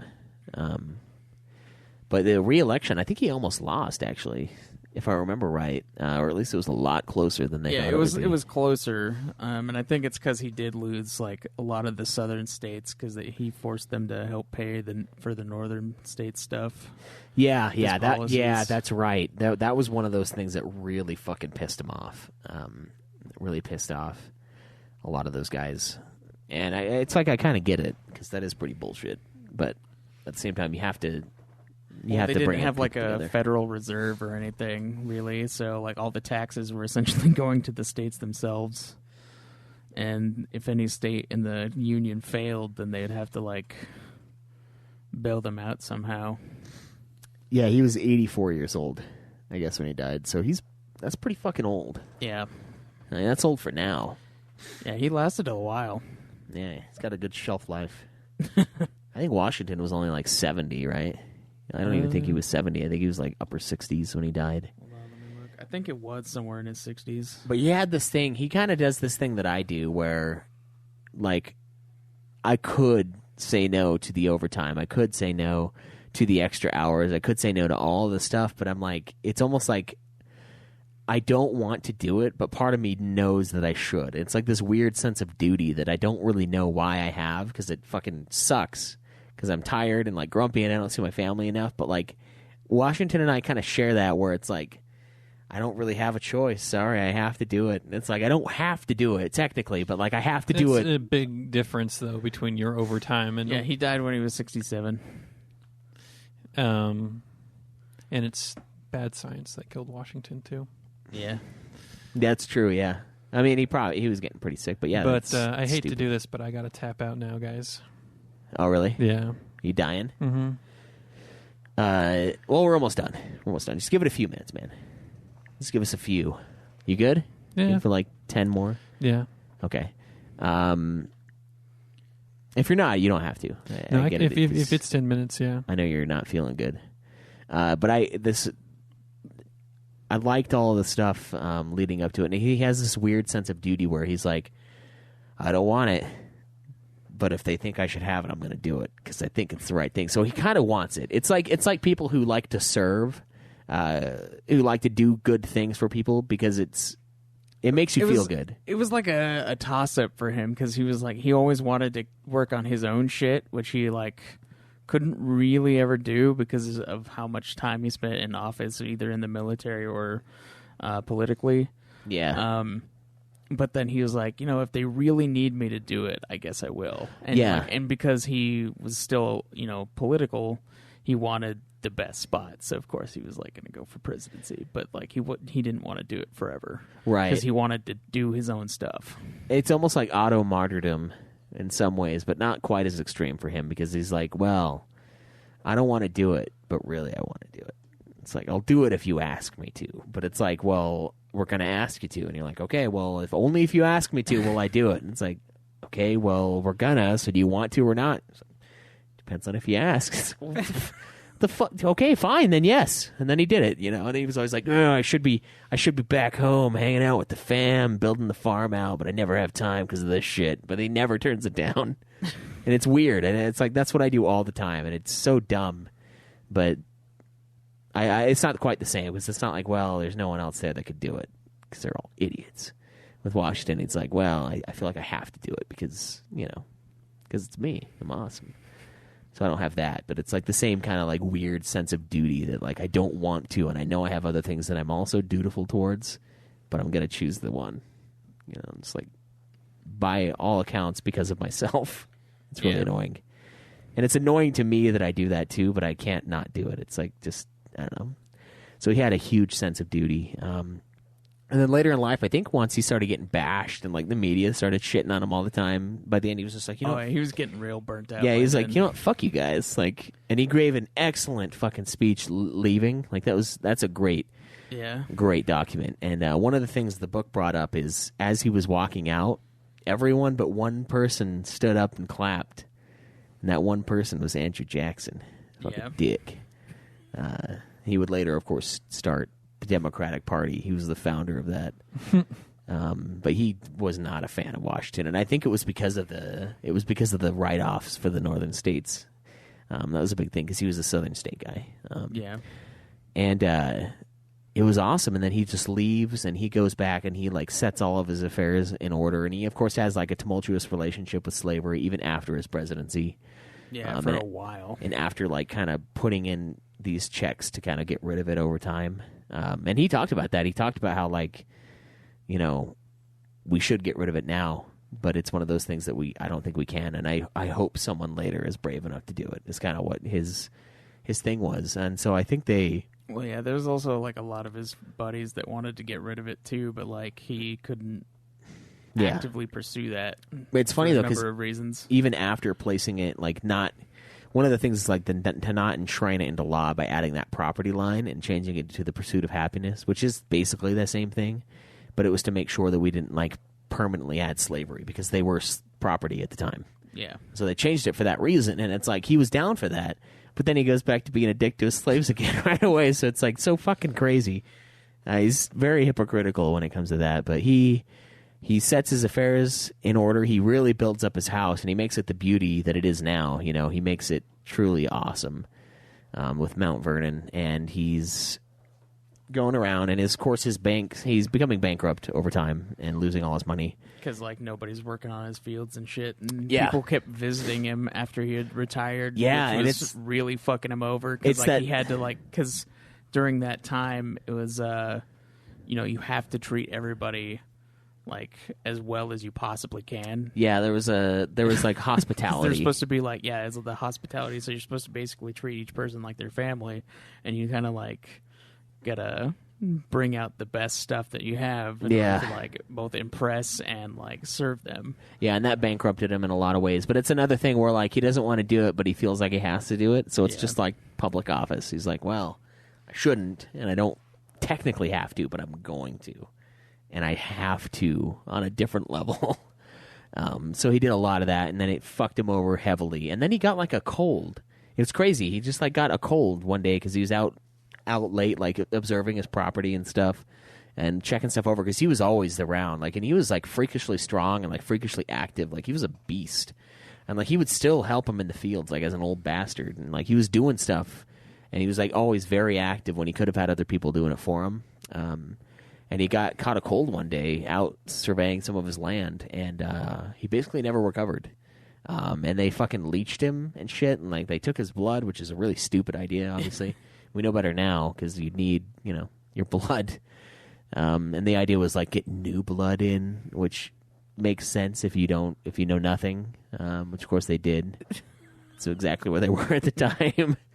Like, fresh blood. You mean you're not sick, right? In certain cases, they still use leeches today. Yeah. If you have, like, toxins. But to continuously drain someone of their blood, especially when they're sick and weak, yeah. I mean, he probably would have died anyway, but they've just made it faster. Yeah. And so he succumbed. Insane, He had too, considering some how sort much of colds other shit he's pneumonia lived and stuff through. like that. Yeah, because he lived through, like, a bunch of gout and, like, getting stabbed and, like, a bunch of other shit that was going on with him. That's the irony of it all, and then he dies from the cold. Basically, he dies from a common cold. Never got shot, but got injured in a bunch of other ways and got sick a bunch of times. But, like, this cold killed him. Yeah. And it's crazy. And honestly, that's kind of the only way. That's the one thing that could kill him. Like, it's just so simple. It's so simple. And then he left behind, you know, a lot. And it's Thomas Jefferson really came around and gave, like, a good, heartfelt, like, letter to his wife. And his wife, of course, was like, oh, fuck you. Like, you're just an asshole. And you're only doing it because you want points. You want points, you little dick. And, of course, he did become president, like, after that. Shortly after that, actually. Yeah. And... yeah, I don't know, man. I don't know if I'm going to read a book about another president that's as impressive. Lincoln's pretty crazy impressive, Joe too. said the one that he read about Thomas Jefferson was really good. I'm sure it's really good. But he also said, like, you realize how much of an asshole Thomas Jefferson is. Yeah, I don't know if I'm going to find a president that I think is more impressive than George Washington. I don't know if I can. Yeah, that would be kind of hard. I know Lincoln is another really good one, but I don't know, man. Lincoln's motivations aren't what people think they are, but he is a good one. But, like, no one, I think, could be as good as Washington for a number of reasons, and it's probably just like he's an idol for all of America. Yeah, he's, like, enshrined as, like, the hero.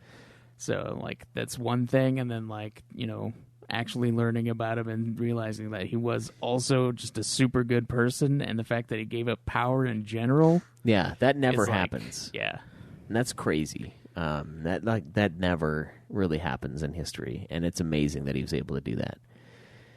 And it's weird because, like, he, like, the whole thing with the British, like, he fought him, and then he still admired him. So, like, it was really about the principles that brought him down, and it never devolved for him into, like, just slighting people for shits and giggles. It was all about principles. And even though they fought this huge bloody war against Britain, he was still trying to mold himself after their styles and their way of life. He still wanted to be friendly with them too. He's just like, with the way that you're ruling our you know, territories is not the way Yeah. that it should be. So like, Yeah, they it's, just- it's like literally a difference of policy Yeah, and that's it. that like screwed them over because like they could have resolved everything if the British people had listened, but they didn't. Yeah. Another one of his faults is he trusted people that were kind of not competent enough. Plus, I guess the king was like a little crazy for a while. Yeah, yeah.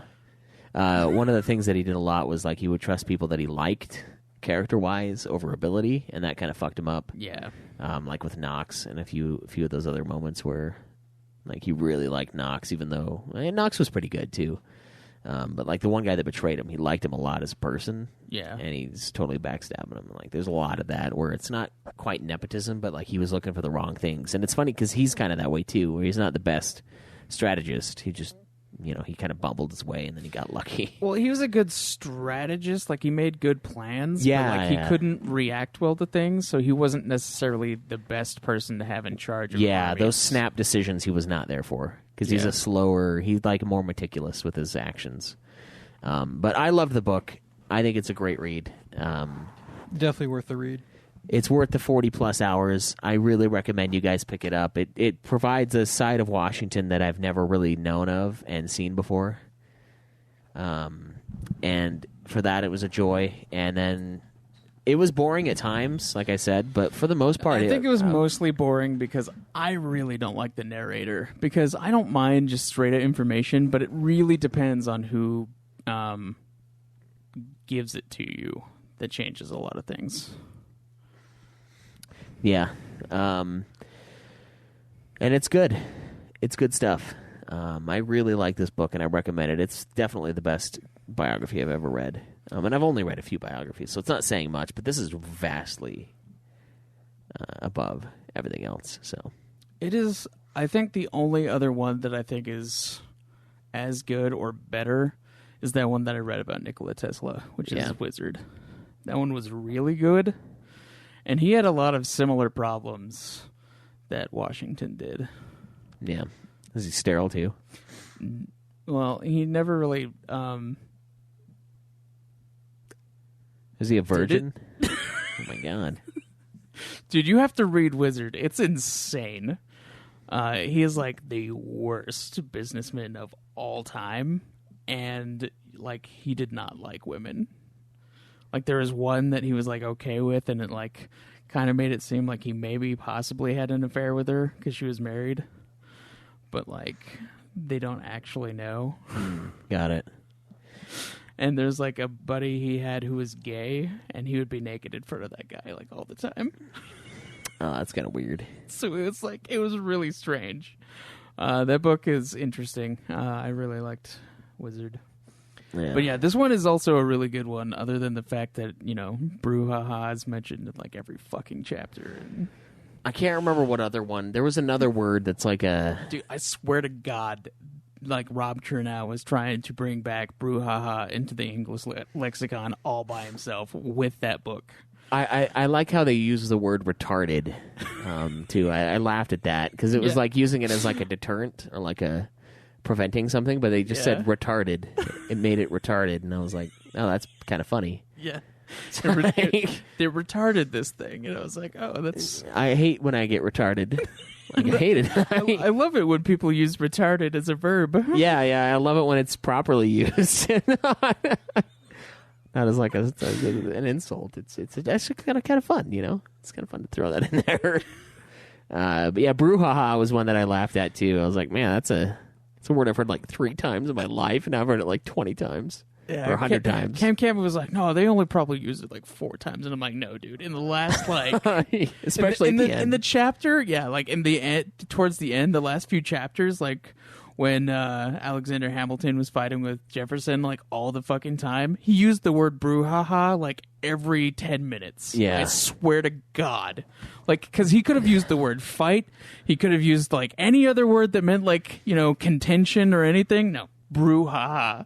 Every time. Well, I mean, brouhaha. He's like, I fucking love this word, and I'm going to use it all the time. I mean, it does kind of encompass it better than like fight or conflict, because those kind of have more like more violent connotations, and this is just like this is just hands in the air. They were close. Yeah, that's true. This is like hands in the air. Like I can't talk to this person. They're so unreasonable. That's like the brouhaha. But brouhaha is basically just like it's like an unrest, like a disagreement. It's like that's really all it is. Yeah, like, that's true. And then just like it's a little more than a disagreement. These people fucking hate each other. Yeah. Yeah. But he's like, I fucking love that word. So It's a pretty sweet word. I mean, I don't know. I kind of like it. Dude, it's like when it first used that word, I was like, damn, that's a word that like is never used. And then he proceeds to use it like 60 more times.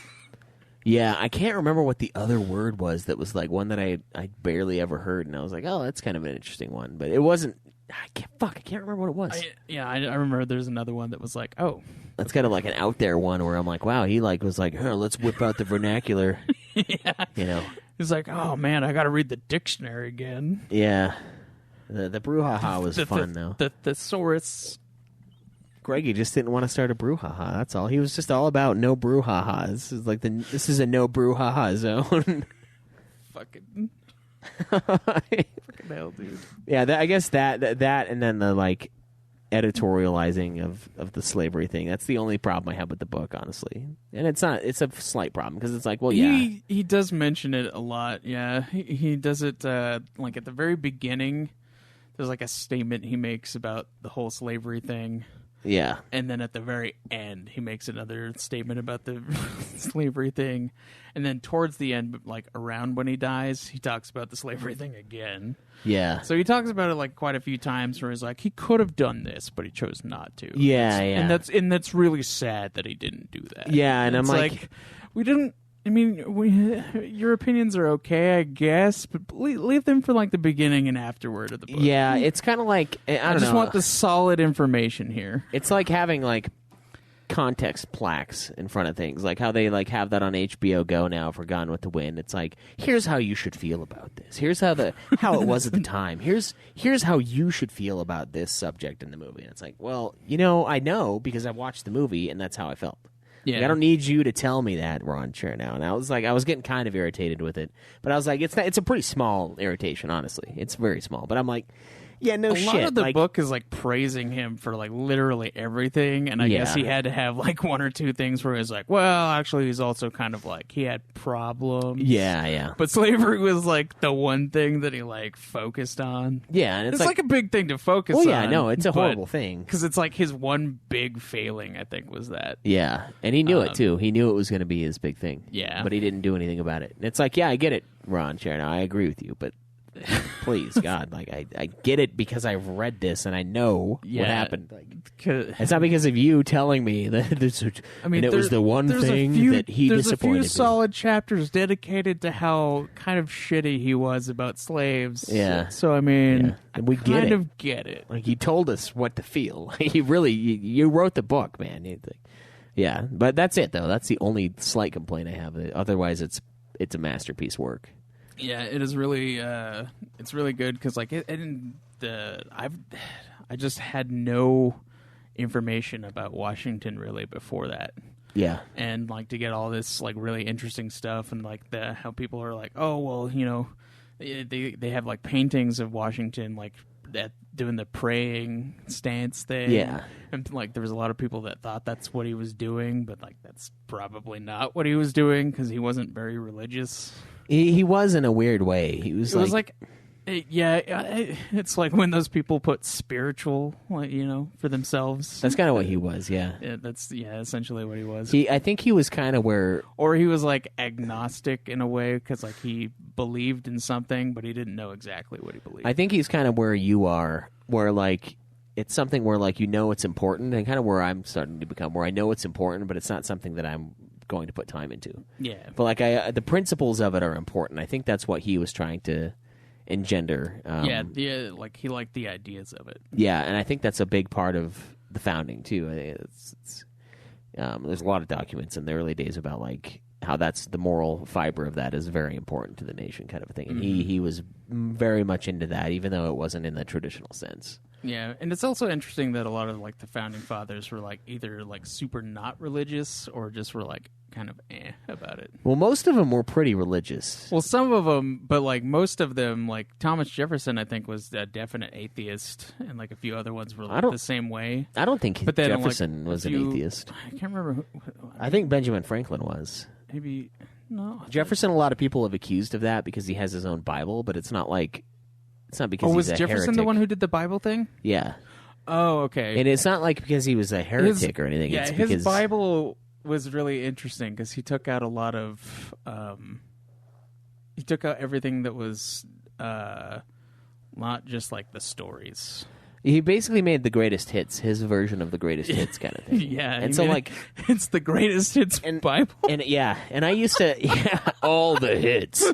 The Bible, greatest hits. And that's kind of what he did. And like a lot of times, and even I was like this before, I always thought that that a lot of them were atheistic, but almost none of them were. They were all pretty religious. They just weren't like in your face about it. Yeah. And Jefferson, the whole Bible, that's kind of more of what it was. Is like his favorite parts. It wasn't because he was like, it wasn't necessarily just the favorite parts. I can't remember exactly. That religion book that I read like mentioned it in one of the last few chapters. Yeah. And he took out. It was very specific stuff, and I can't remember exactly what it was. It was like everything that didn't have to do with. I think he kept in like all the. What's it called? The parables and stuff, and he got rid of like everything else. Oh, okay. Essentially, or he got rid of all the parables and kept like the information. I can't remember. It was one of the two that he kept like very specific things in there, and then got rid of like everything else. Yeah.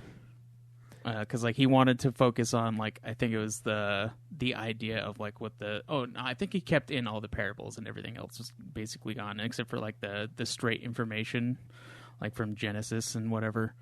But like he wanted to keep the idea of that they weren't.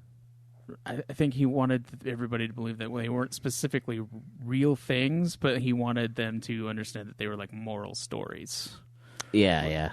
Okay, yeah. So I it was think almost that's what it was. It was almost more of a religious take on it than anything. Like because people were taking everything super literally, and I think that he tried to step away from that and try to remind people that they were like for moral purposes, like for moral stories, rather than like a definite history that these things happen. Which I think is right. I think that's how you should view it. Well, the parables specifically, because a lot of those things are just like they straight up say they're stories in the Bible. And there are people who take them 100% literally. Yeah. As like fact and history, which... Yeah. Which is not really... It was never meant to be taken that way. So when people like claim, I'm above it because it's all make-believe, it's like, yeah, kind of, it is. It's not about also fact. considering the fact that like the Bible has been changed multiple times and mistranslated and like... Yeah. And everything, you can't trust it 100% completely. Right. Which is why you have to take... the morality from it rather than like it's not really about the factual things, right? Because it's not that's right. So there's a lot of interesting stuff about that, and I'm excited to get into the other books about the founders, and I will eventually start working through them. Oh, you're gonna read the founding father stuff? I got the John Adams book, so I'm gonna follow the ones that Joe has read, and I'll probably do like Alexander Hamilton because Chernow did Hamilton as well, and that's what the musical is based off of, is his Hamilton book. It's based off Chernow's Hamilton book? Yeah. Oh, boy. Yeah. It's not Scott Brick, is it? I don't think it's Scott Brick, no.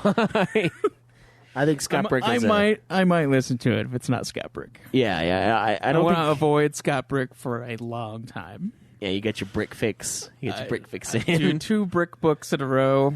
That was, it's a lot of brick. They call him Brick for a reason. You're like, it's because he's as boring as a brick in the first one especially that we read. But yeah, I think that's going to be it for our review of Washington, A Life. Epic book. Amazing. I think everyone should get it. Everyone should read it. If you have the time, definitely dedicate some to it. There's a lot of information that people just don't have about Washington. This pretty much gives you everything you probably want to know. Yeah, and there's a lot of important things about the founding and there's the also reason. A lot of stuff about the founding. There's also just like a lot of stuff that people think about Washington, like how he had like a slave son or whatever, and like various other things that basically it just like disproves. Yeah, he's like a great dad. It shows you stuff. you a person rather than a figure. Yeah, it's awesome, and I'm excited to read more of Ron Chernow's works. Honestly, because it was a good one. It was great. So I think that's going to be it for us this time, guys. And we're trying to decide what we're going to do with this segment of the show. If we're going to do like a separate feed. We haven't. I think that's probably what's going to happen. But I think we need to work out more of a. If we continue this idea, it will definitely be a separate show. Yes. So we'll let you guys know if we do. Because like you and I can pound these things out, but I don't want it to just be you and I. I like the idea of having other people in too, but we'll have to figure out what that would look like, and we're not sure yet. Zach obviously doesn't want to be a part of it because he doesn't have enough time. He says for the longer books anyway. Yeah, and I don't want to just read short books either. Like I don't. There's stuff that I want to read that's longer. Right. So, and I don't want that to be a restriction. Like if anything, we can just not do one for months and then do it like we did with this one. I'm more comfortable with that. We'll talk about it. We'll talk about it, though, and if we move forward with that, we will let you guys know. I want to do at least one a month is kind of what I was hitting at, and I wanted. And that's what we tried to do with this. Yeah. But Washington really threw us off. But thank you guys so much for your support. I know a lot of you guys have enjoyed our book reviews. Hopefully you continue to enjoy them and enjoy this one, because we really enjoyed this book. So thank you all for hanging out for this episode of... The Drunken Tomes. I realized just now that I did the Nude Clan intro for this. I mean, technically, you podcast. wanted to finish this one out with Nude Clan, so... Didn't I do the intro? Maybe. I don't remember. God, it's been so long. Did you do the intro? I think I did. Oh, no, I did, yeah, because I did the brouhaha line. I remember now, yeah. Yep. Shit, I wish I could remember what that other word was. There's another one in there that he uses. Listen to it again. Fuck. Yeah, it'll take me. I don't think I heard it in the beginning. So maybe like 20 hours in, I'm like, there it is. There's the other word that I remember being like, oh, that's an interesting, non-commonly used word. It's not as cool as brouhaha, obviously. Yeah. But that's going to be it for us, guys. Thank you so much for hanging out for this episode of the Drunken Tomes on the Nude Clan feed. We will see you guys next time. Enjoy.